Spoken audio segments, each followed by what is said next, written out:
Okay, welcome everyone. Hello, this is the second season premiere of This Week in Global Health. Today we are thrilled to have two very special guests participating in a very special event. We're doing a live broadcast from the World Hepatitis Summit in Glasgow, Scotland. Our very own Caity Jackson has been covering the event today this is where people from around the world have gathered to discuss the need for united action in fighting the global hepatitis epidemic. So with no further ado, I'm going to turn it over to Caity to give you a little more background and insight into the situation, the issue, and the event. Caity? Exactly, Chris. So thanks very much for the introduction. I'm here in Glasgow, and I'm sure both of our very special guests can give a much better overview of the summit and hepatitis. But I just wanted to start it off by saying that the World Hepatitis Summit is a joint World Health Organization and World Hepatitis Alliance event hosted by the Scottish Government, supported by Glasgow Caledonian University and Health Protection Scotland. And it brings together policymakers, patients, civil society, physicians, and representatives from each of the World Hepatitis Alliance's 200 patient group organizations. It is a 3-day meeting that comes in response to last year's World HealthAssembly Resolution, calling for concerted action to reserve the ever-rising death toll of viral hepatitis. New global burden of disease data being presented at the summit today shows for the first time the 5-year incremental increase in global deaths from viral hepatitis, and it now kills more people than HIV/AIDS or TB or malaria, and has become the 7th biggest annual killer globally. So I'm thrilled to be here, actually in the same room, with Charles Gore, who is the president of World Hepatitis Alliance, and Dr. Gottfried Hirnschall, who is the director of the HIV/AIDS department at the World Health Organization. And I'm sure they can tell us a lot more about the summit and the work that we need to do together against the hepatitis epidemic. So I want to say welcome to them both. Welcome, delighted to be here. And I want to say welcome as well. I'm so thrilled to be doing this show. I'm familiar with the hepatitis epidemic. It's terrible, so I'm so glad that you guys are doing this. But I want to get started and talk to Mr. Gore. Can you tell us a bit about the World Hepatitis Alliance and the importance of this summit? Now, like I said, I know all about this, but I'm sure our viewers don't. So can you tell us, why should we care about hepatitis?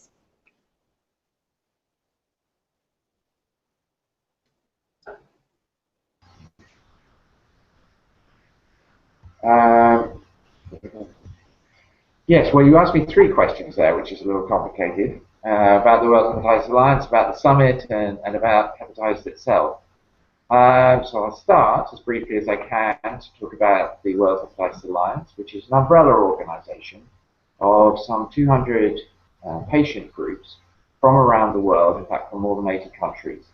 And we were created initially to run World Hepatitis Day, which is something that we set up in 2008 because we felt, as people living with viral hepatitis, that really there was far too little priority or attention being given to hepatitis, even though we knew that there was this enormous burden of disease.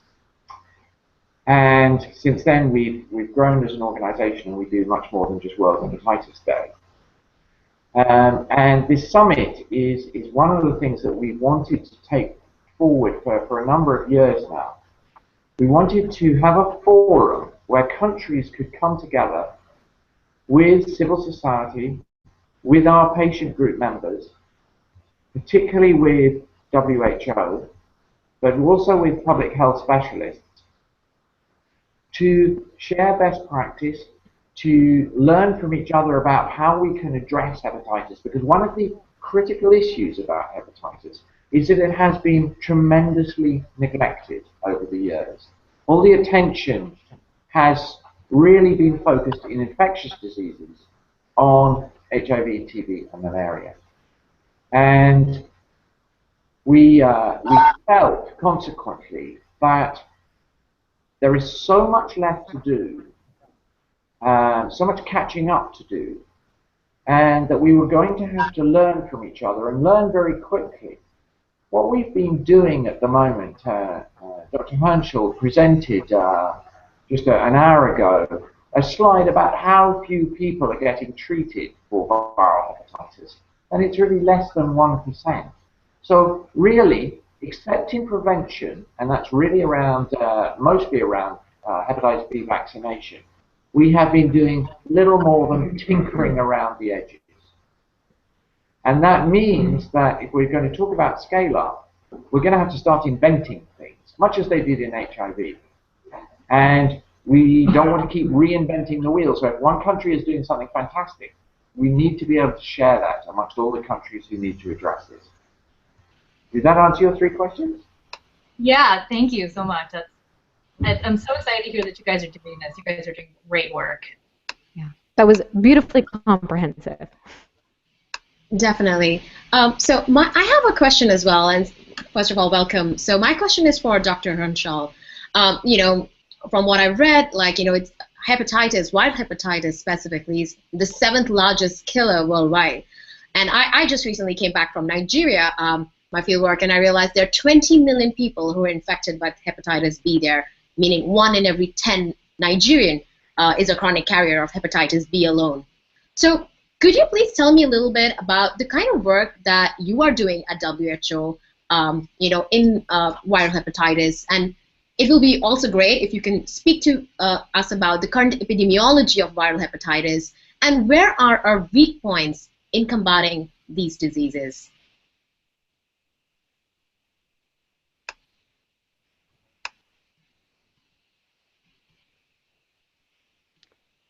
It's the land of technical difficulties on TWiGH. We love it. This is par for the course.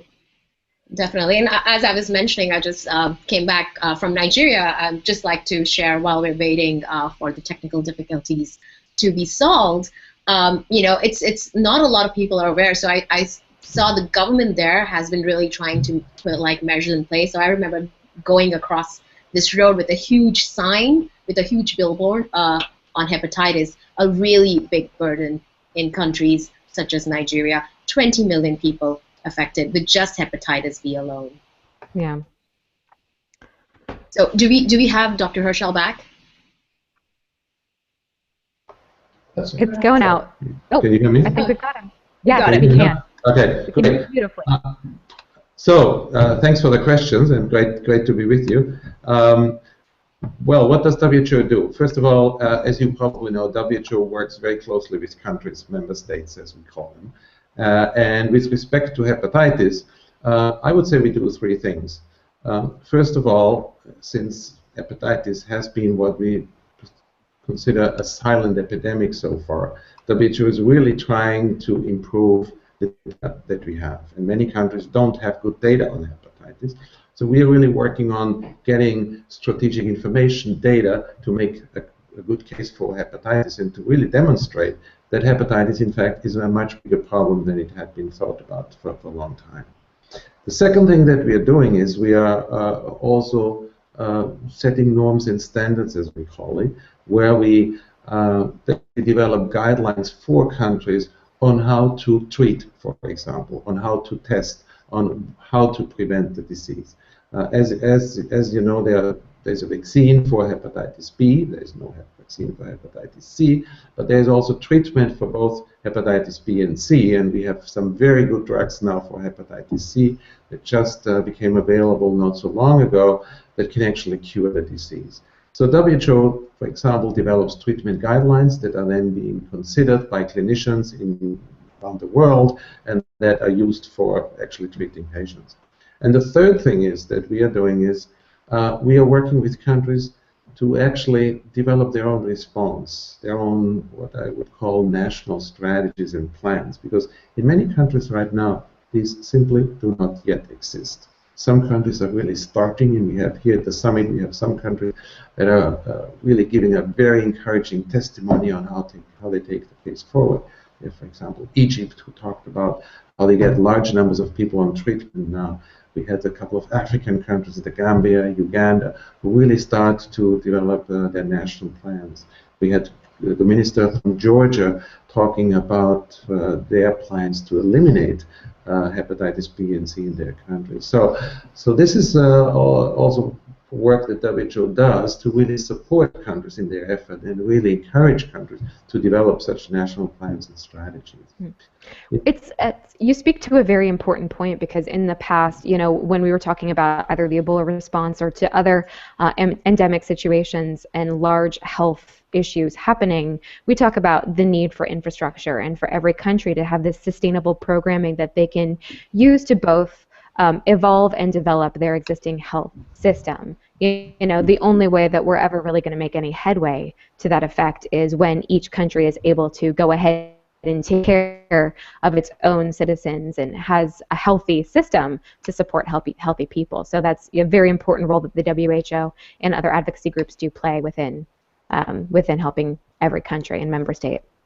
That's exactly true, and I'm glad you mentioned other groups, because obviously the government has to take a strong lead role, and that's what we're seeing also here at the summit, where governments do actually assume that leadership, but they have to do this in partnership, and they have to do this with patient groups, and that's why the role of the World Hepatitis Alliance is so important. They have to do it with the industry. They have to really look at public-private partnerships, and that's one of the issues that we have seen emerging very well in the HIV response, but that is just about to start now in hepatitis. We are at a much earlier stage there, but we are definitely seeing some very encouraging signals there.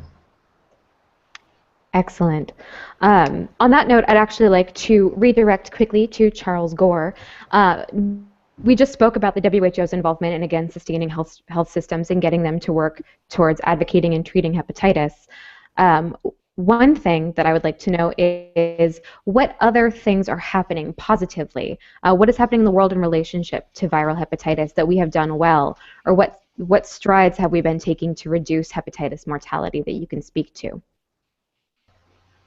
That's a good question, thank you. The real success story in hepatitis has been hepatitis B vaccination. And countries that introduced this 30 years ago, for example, have seen a tremendous fall in the rate of mortality, particularly from liver cancer. And if you look at the prevalence in certain regions of the world, and the standout regions, the Western Pacific region, where they have reduced the prevalence in 5-year-old children to pretty much around 1% now. The target was below 2% by 2012, which was attained as a region, and it's actually below 1% by 2017. And some countries are already there. And that has been the standout triumph, I would say, in hepatitis. Unfortunately, in many other areas, we're still, as Dr. Hirnschall said, still only beginning.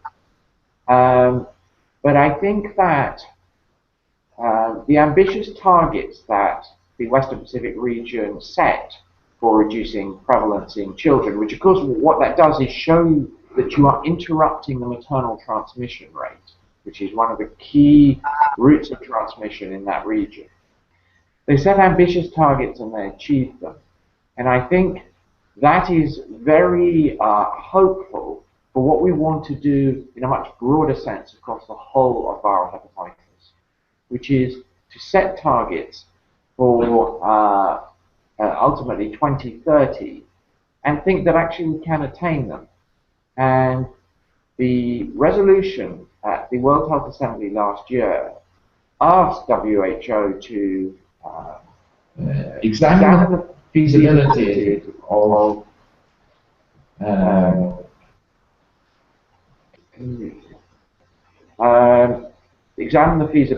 of eliminating hepatitis with a view to setting targets. And really you should address this to Dr. Hirnschall, but what WHO have done has taken that request from the resolution and actually developed a strategy that looks at elimination and looks at targets that are ambitious but achievable. Fantastic. Thank you. Excellent. Well, if you don't mind, I'd like to ask Dr. Hirnschall about this draft of the WHO strategy on hepatitis. Can you tell us a little more about it? Obviously, it's obviously still in the works, but it would be wonderful to hear what discussions are going on about it and what the potential targets for 2030 will be on hepatitis globally. This strategy is going to be the first ever global strategy on hepatitis, and that in itself is quite remarkable because we're very used to having strategies in HIV, TB, malaria, many other diseases, but up to now we haven't even had a strategy. So the fact that this process was started after the World HealthAssembly last year is important in itself. A strategy usually has two elements. One, it has the element of what countries should be doing and moving the agenda forward, and it has the other element of what WHO should be doing in supporting countries. And this strategy will have also the first ever global targets. And to start with, we will have very ambitious targets. We will have targets to eliminate hepatitis by 2030 as a public health problem. That means that we will try to decrease the number of new infections quite significantly, and we would also try to increase the number of people who are actually dying of hepatitis quite significantly. It's not going to be to zero because that would be eradication, but it's elimination so that it's no longer, as we call it, a public health threat. In this strategy, and we have had a very extensive consultation over the last 8 months or so with countries, with other stakeholders, with donors, with civil society, etc., with clinicians, with experts. We basically have 5 strategic directions in which both countries and WHO will take action. One is we need better data. We don't have good data, surveillance data, etc., etc. The second is we need to be clear on what interventions need to be implemented. And there we talk about prevention, immunization being one, we talk about testing, we talk about treatment, etc. The third one is on how best to deliver these interventions, how to best to get it to the people that need it in a most equitable way. And that is quite critical because in hepatitis C, for example, injecting drug users are very highly affected and have a high degree of infection. Up to 90% of them are infected in some countries. And we also know that these guys and women are often discriminated against. So clearly that needs to be articulated in the strategy, how to overcome some of those barriers of stigma, those barriers of social exclusions, of legal issues, etc., etc. The fourth strategy, the fourth element, just to really mention, is also on how to pay for this. Because all of this is not going to be cheap. It's not going to come for free, and countries will have to be very smart in finding the resources and the money to actually pay for it. But they also need to recognize if they don't pay for it now, they will have to pay a lot more later because these people get sicker, they will need more care, they will stay longer in the hospitals, etc. So really we are trying to make the case that investing in prevention, investing in treatment now is actually a clever investment because it helps countries to save money later. Fantastic. Thank you so much. Definitely great points, Dr. Hirnschall. My next question for you is, what are the challenges that you would face or that we currently face in combating these diseases and also in implementing the strategy that you have outlined for us here? Well, some of the challenges have already been referred to. One is that the awareness about hepatitis is still, in many instances, somewhat limited, even though I think we're seeing some positive changes now. Second is some of the interventions are still very expensive, like the new treatment, the new drugs that I talked about for hepatitis C. They are fantastic because people get cured within 3 months. It's a tablet a day. It has very limited side effect, and people get rid of a disease hopefully forever. But they cost a lot of money.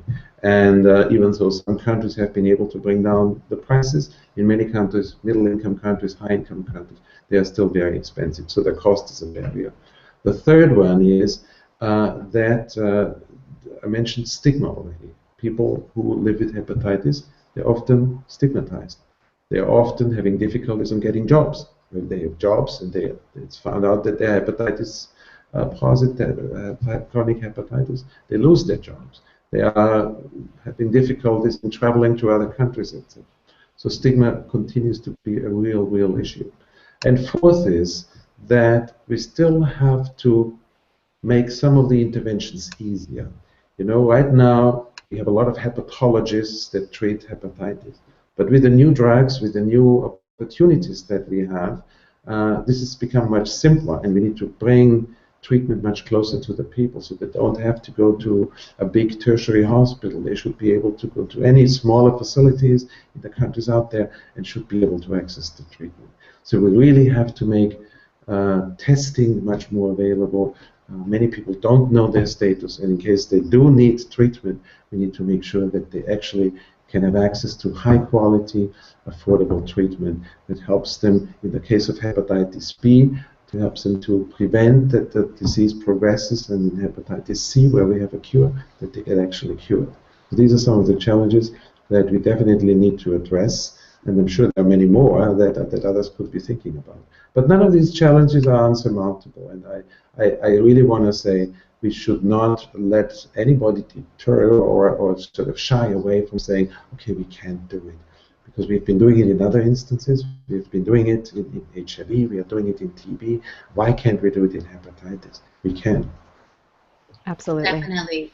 Great point there, Dr. Hirnschall. So my final question to you, Dr. Gore, now is, what is the take-home message, like the one last take-home message from the summit for you? I should just say I'm not a doctor, by the way. I'm a patient. That's important. And the summit actually encapsulates this idea of partnership working between the affected community and organizations like WHO, which provide the essential public health leadership. And I suppose if there's a take-home message for me, it's let's not ask whether we can do this. Let's ask how we can do this. And this has been such an educational show for everybody. I mean, you both have definitely hit the nail on the head with saying this is an underrepresented and underapproached issue. When we hear about global burden of disease, as you said, people do think about HIV, AIDS, tuberculosis, and now there's even more of an emphasis on non-communicable diseases and those adding to the global burden. In this discussion, you rarely hear about hepatitis, and when it does come up, you know, for me, there's always been that association with even an intravenous drug user or something along those lines. So I would like to take the opportunity to thank you both on behalf of TWiGH for such a comprehensive and informative session with us today, because this really is underrepresented and very important. For those of you who joined us mid-broadcast or are watching this afterwards, just a reminder, we were joined today by Dr. Gottfried Hirnschall, who is with the World Health Organization. He's the director of the HIV/AIDS department, as well as Charles Gore, who is the president of the World Hepatitis Alliance. So thank you both for being here this evening. We know you've got a busy schedule at the event. And then any last words from you, Caity? No, I just want to say it's such an honor to be sitting in the same room as my guests, and it's been a really incredible summit so far, just the first day. And I think the thing that I really came home with, like Charles was mentioning, was the relationship that exists between all actors now is really strong and really promising. And I think also it really struck me. I don't think I've ever thought about hepatitis as being such a strong illness and something that really needs to be addressed, and it's an epidemic, and it's true, the awareness level is so low. So it's been really nice being here, and thank you to our experts for taking the time to speak with us. Now, if anybody has questions for us in the future, we can always try to reach out and ask them of you. We are on Facebook, we are on Twitter, we are on LinkedIn, we are on YouTube, we are all of the places, covering all of the social media platforms. So again, if you have a question you'd like answered or something that we can follow up with, please send it our direction. In the meantime, thank you for joining us for the first episode of Season 2 of TWiGH. We could not have asked for a better topic or better guests. So everyone have a fantastic evening, and with that, we're going to sign off.